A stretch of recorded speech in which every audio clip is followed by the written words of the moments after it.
Welcome back. Let's kick things off with football, shall we? First, from beating Guatemala 3-0 on Tuesday in World Cup qualifying, the Reggae Boyz delegation is now in Los Angeles, California, as they turn their attention to the CONCACAF Gold Cup campaign. This will be a new test for head coach Steve McLaren, who says he sees signs of improvement within the team.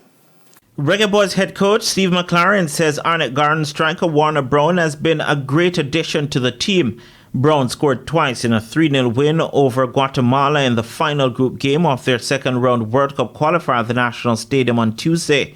It brings his tally to 4 goals in 3 starts for the senior team.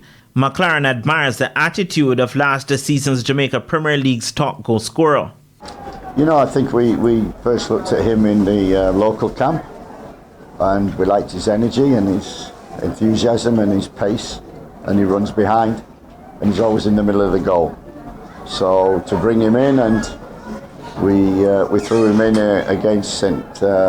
Vincent, second game, scored a great goal, and he's done the same ever since. But the work he does for the team out of possession is really integral to what we're doing at the moment. In the meantime, the Englishman says there are no guaranteed selections in his squad, and players must understand that making the team is performance-based. You know what I like is that we're building a squad where everybody else on the bench fits into what we're trying to do on the field. So it's one for other. Tyrese Campbell in. We've got Kahim Dixon who can also do them wide areas. We've got Ramon Burrell and Warner. We've got Romario as well, and our midfield.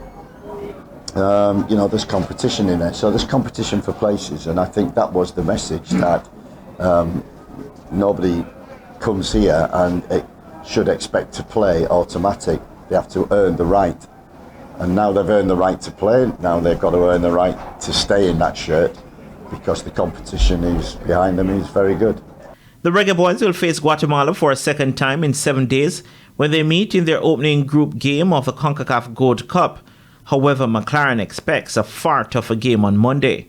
As well as we played, I don't expect Guatemala to play like that again next Monday. It will be a completely different Guatemala, probably with more intensity. After their match against Guatemala, Jamaica will go up against Guadeloupe on Friday before squaring off against Panama on June 24. Meanwhile, the CONCACAF